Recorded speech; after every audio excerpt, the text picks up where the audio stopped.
Vamos a compartir con Oscar Doval, analista financiero.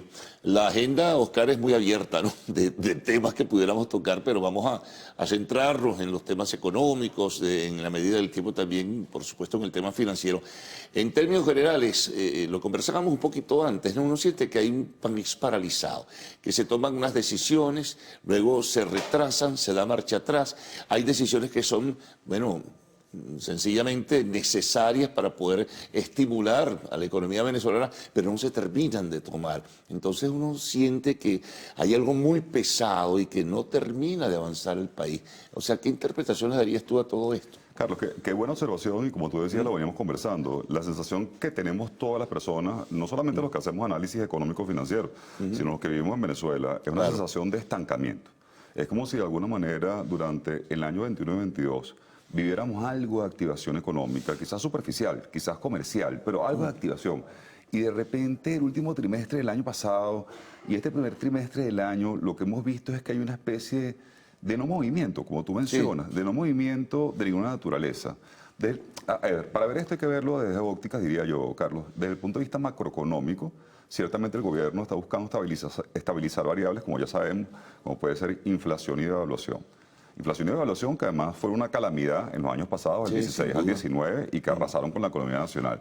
El gobierno se ha dado a la tarea de tener cierta disciplina monetaria, cierta disciplina fiscal, para permitir o agenciar eso, pues, estabilidad macro. Ahorita, desde el punto de vista micro, nosotros llegamos a un plató, a una especie de curva que ascendió y llegó a su techo. Sí. Digamos que el consumo se incrementó ostensiblemente comparado con los años pasados. Los años pasados me refiero a los años de desastre, de la hiperinflación, etcétera. No, y el desabastecimiento. Y el desabastecimiento, etcétera. Obviamente el consumo se mejoró ostensiblemente a nivel nacional.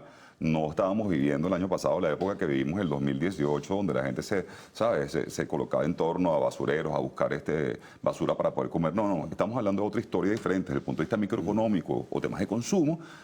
Y ese consumo que mejoró ostensiblemente y que algo permeó a toda la sociedad venezolana, obviamente las clases favorecidas mucho más, las clases menos favorecidas menos, etcétera, de repente empezó a bajar considerablemente el último trimestre del año pasado y este primer trimestre del año, y eso da cuenta de que si bien se logró cierto grado de activación comercial de la economía, no se logró una activación estructural. ¿Qué quiere decir esto? Los ingresos que requiere el país para honrar tanto la deuda social, la deuda social me refiero, señores, fundamentalmente a cubrir las necesidades sociales de la venezolanidad, pero también para no solamente ir más allá, generar riqueza y bienestar, la que merecemos todos los venezolanos, pues tenemos un país lleno de riquezas naturales, eso no se ha logrado.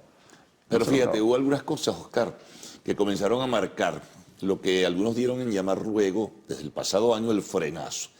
Cuando finaliza el último trimestre o cuatrimestre de 2021, había esperanzas, había un momento de ebullición pequeño, pero bueno, bastante interesante. Entra al primer trimestre, pero viene entonces la estocada, el impuesto general a las transacciones financieras. Yo creo que ese es el comienzo. Y luego, a partir de agosto, aquella catapulta, ¿verdad?, en el desenvolvimiento del mercado cambiario. Se disparó otra vez el dólar y luego finalizamos el año en una situación casi que de estrangulamiento. ¿Qué ocurrió? ¿Por qué no se tomaron las decisiones o no se siguió con la misma línea? ¿Qué ocurrió en la cúpula, al final de cuentas, que es donde se toman las grandes decisiones? ¿Sabes qué? Que eso es una pregunta que yo también me hago en oportunidades, sí, ¿no? Porque yo, por ejemplo, el tema del impuesto a las grandes transacciones financieras, lo vi como una especie de desalineación incluso, quizás de esa cúpula ejecutiva que toma las decisiones y del Congreso Nacional, que realmente apuntaba en dirección contraria a lo que venían haciendo. Lo que venían haciendo era, un viraje hacia una economía de mercado. Me confunde por completo. A mí se me confundió. Como analista no puedo encontrar la explicación de ninguna naturaleza. Te digo, un viraje hacia una economía pragmática de mercado. Eso estaba clarísimo. Estaba clarísimo, estaba puesto, estaba colocado en lo empírico, o sea, en el día a día. Y eso yo lo leí como algo bien positivo, en lo personal. Pues después, como tú bien dices, o sea, se empujó y por fin hubo un acercamiento incluso con el sector privado, entre el gobierno y el sector privado, para promover la actividad privada nacional, cosa que fue también muy positiva. Se empezaron a dar, como decía anteriormente, estabilidad a variables macro para que la gente tuviera, los comerciantes, los empresarios, tuvieran normas claras desde el punto de vista por lo menos de cierta estabilización de la moneda.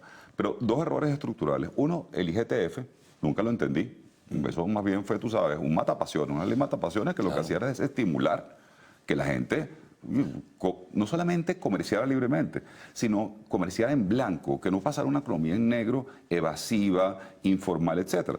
Pero por otra parte, se aguantó mucho por un tema fundamentalmente mucho de mensaje. No sé si hubo un tema político detrás, yo no soy analista político, Carlos, pero se aguantó mucho la presión cambiaria de la moneda a fuerza de inyecciones del Banco Central de Venezuela en el sistema financiero de divisas, cosa que hizo que cuando llegara el momento no se tuviera más caja, no se tuvo más caja por muchas razones, para poder seguir inyectando divisas, obviamente una devaluación muy importante del mes de agosto, que dio al traste con el esfuerzo que se había hecho anteriormente. Entonces, si bien es cierto que hay que reconocer que el gobierno nacional, y hay que, lo que es al César lo que es el César, pero el gobierno nacional ha hecho esfuerzo por dos elementos que son importantes. Uno, ver una economía de mercado y entender que un modelo socialista, el manejo económico es una cuestión anacrónica que no funciona.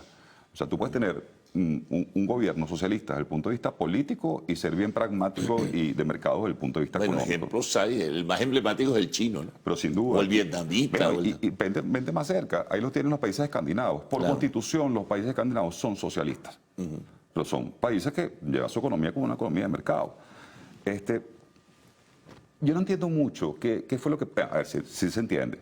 Se entiende que también la producción, más allá de todos los elementos de corrupción que hemos visto en las últimas semanas, que me parece, por cierto, cualquier tipo de medida que apunte a la transparencia me parece maravilloso, venga de quien venga. Pero más allá de esos elementos, que es el último movimiento que ha habido más político que de carácter económico, Venezuela tiene que, para mejorar sus ingresos, pasar por un tema de negociar el asunto de las sanciones. Porque somos un país petrolero, querido Carlos. Sí, el tema es que de repente tú crees, y esto tiene que ver con lo político ciertamente, vas avanzando, se tomaron unas decisiones, se hicieron unos anuncios, vino, digamos, la extensión o la flexibilidad con Chevron para que continuara trabajando en Venezuela y comenzara a exportar, y algunas otras decisiones, pero de repente hubo un frenazo. El tema que no se ha liberado o no se han liberado los recursos de aquel acuerdo que se dio con la oposición en el proceso de negociaciones de México. Entonces, todo vuelve a enredarse y entonces la disputa pública, por lo menos a nivel retórico entre el gobierno de Estados Unidos y Venezuela, continúa. Entonces, coño, pero cuando vamos a bajar esto, ¿no? Sí, uno dice, bueno, ¿hasta cuándo? Y lo que también hablábamos antes de la entrevista, Carlos, la lentitud en la toma de decisiones. Venezuela tiene un tema, y los venezolanos además, creo que estamos, el 80%, estamos pendientes del tema económico. En este momento lo político pasó a ser un tema, si estuvimos politizados, todos metidos, interesados, polarizados de metra, hace nada, hace un par de años, 3 años. Sí, la gente está en su cotidianidad, y su cotidianidad tiene que ver con lo económico. Con lo económico, mi querido Carlos, con lo económico, con más nada. ¿Qué es lo que no entendemos tampoco nosotros que hacemos vida? Tú, yo, quizás, que nos interesa el tema económico. Justamente el tiempo nuevamente, la toma de decisiones. A ver, ¿qué pasó con las negociaciones en México, como usted bien menciona? ¿Qué pasó con las negociaciones que se pueden dar con Washington? Obviamente, manteniendo la soberanía, manteniendo una mínima dignidad política que merecemos los venezolanos, lo que sea. Pero ¿qué pasó con el avance en esas negociaciones que dejan llevar a que aumente la producción petrolera? Mano, eso está colocado sobre la mesa y es clarito. Licencia de Chevron, aprobada. Y ahorita dentro de nada renovada, por cierto. Aprobada y tenemos 200.000 barriles diarios más. No puede ser estable quizás, un día son 150, otro día 200, pero aumentó la producción nacional en 200.000 barriles. Dos multinacionales más pueden elevar la producción petrolera venezolana sobre 1 millón de barriles diarios. Las sanciones son óbice para la mejora estructural de la economía venezolana por la punta de los ingresos, Carlos. Sí, bueno, no te digo interrumpido porque tenemos que hacer una pausa. ¿No? Me quedé pegado. Y vamos a regresar enseguida para continuar conversando con Oscar Doval, analista financiero.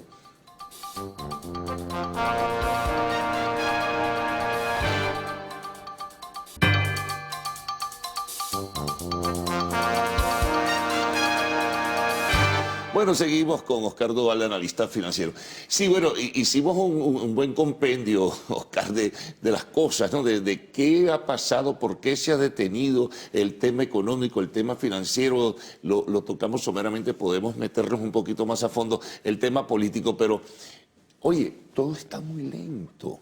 Es todo muy pesado y entonces así un país su dinámica no se va a mover de la manera de vida y la situación económica va a ser tremenda. Fíjate, hablando de lo financiero, sigue el tema del financiamiento, de las líneas crediticias, de la necesidad de tomar dinero, inclusive de lo que tienen los bancos en divisas para poder estimular al sector industrial, al resto al sector agrícola venezolano. Y no hay nada. Pero yo creo que hay una mezcla. El tema del encaje, 30%, eso es insuficiente. Hay una mezcla del tema político con el tema económico que es muy intrincada realmente. Y cuando tú gerencias la economía, y te lo digo, yo no soy especialista en materia política, sino económica, cuando tú gerencias la economía, desde la política, empastelas una cuestión que no debes empastelar.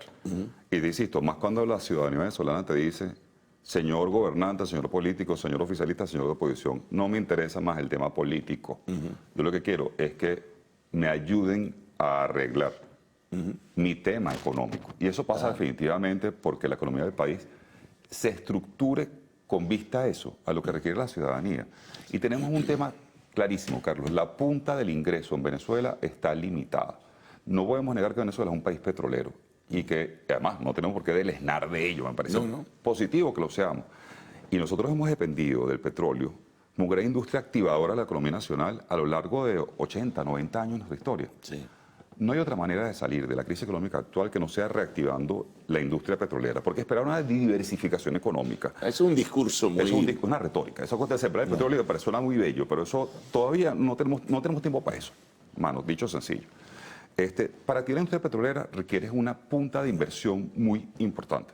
Estamos hablando de que la gente que bien sabe de petróleo, la Cámara Petrolera Venezolana, te dice que no menos de $50.000 millones para llegar a 3 millones de barriles diarios, que es la producción histórica interesante, máxima que tuvimos.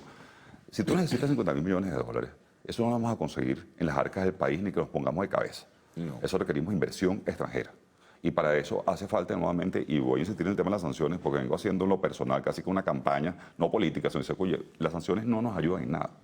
Claro. Señores del gobierno, señores de la oposición, señores de Washington, llegó un momento de sentarse y entender que las sanciones no han servido políticamente para nada, pues las sanciones las interpusieron para ahorcar el régimen de Maduro y no lo lograron. Entonces, ¿para qué sirven las sanciones? Para nada. Lo que han hecho es fregarnos y hundirnos después de una crisis de hiperinflación tremenda en una penuria económica de que no vamos a terminar de salir si no viene una punta de inversión fundamentalmente extranjera. Ahora, las señales para eso, Oscar, también, bueno, tienen que darlas ambos lados, tanto el gobierno venezolano como el gobierno de Estados Unidos. Pues entonces el gobierno de Estados Unidos manda unas señales y luego el gobierno venezolano manda otras que pudieran ser positivas, vamos a decirlo así, pero luego se tranca el juego. ¿Qué pasa? Allí no llegamos nosotros, allí no entramos, no tenemos posibilidad de saber qué es lo que está por detrás de todo esto. Sin duda, lo que tú dices, hay todo un... Y perdona, y también está el tema de que Estados Unidos debe saber muy bien que las sanciones no han funcionado como ellos pensaron. ¿Y qué ocurre? Ahora ellos se montaron en ese tren, ellos deben estar pensando, ¿y cómo nos bajamos de aquí? Yo creo que están justamente entrampados dentro de su propia dinámica, como tú dices, pero no solamente en Venezuela. Yo no entiendo la política exterior gringa, igual que no entiendo el IGTF. Sí. Tampoco entiendo la política exterior gringa. Me cuesta realmente un mundo. Porque en los 56 países que han sancionado en la Segunda Guerra Mundial, solamente en 2 han logrado remociones políticas. O sea, en 54 no logró ningún movimiento político. Pero bueno, está bien. Los tipos, como tú dices, ahorita están entrampados en el tema que lanzaron las sanciones contra un régimen que llamaban peregrino, ilegítimo, lo que sea. Y ahorita cómo las desarman, ¿no?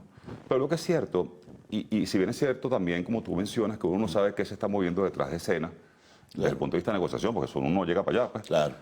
Mano, es más, llamado aquí, y gracias por el espacio, y disculpa que utilice tus cámaras para eso. No.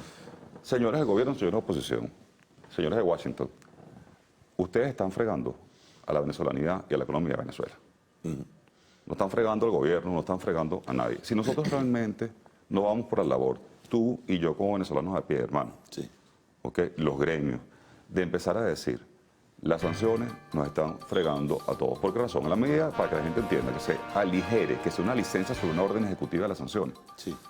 Empresas, no solamente como Chevron, Eni, Repsol, Schlumberger, Morelli, Prom, ConocoPhillips, pueden repensarse el hecho de entrar en Venezuela y la aguja petrolera puede moverse. Eso lo sé por la Cámara Petrolera, que son buenos amigos, Carlos.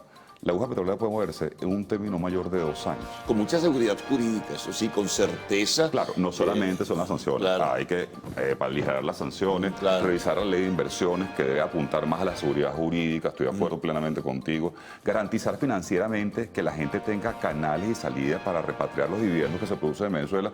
Hay mucho que caminar, ahí me angustia lo mismo que a ti, la lentitud de ese camino, porque mientras los políticos están pensando, los venezolanos y los extranjeros, a ver cómo, ¿sabes?, pueden salir de este atolladero donde estamos. La verdad es que los que estamos sufriendo, hermanos, son los venezolanos a pie. Somos los venezolanos a pie.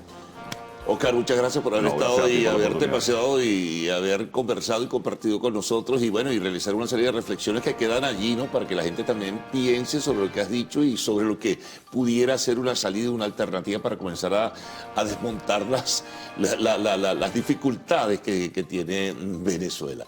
Bueno, renovada la invitación por una próxima oportunidad. Nos vamos a una pausa. Al regreso, arte y espectáculos en lo actual.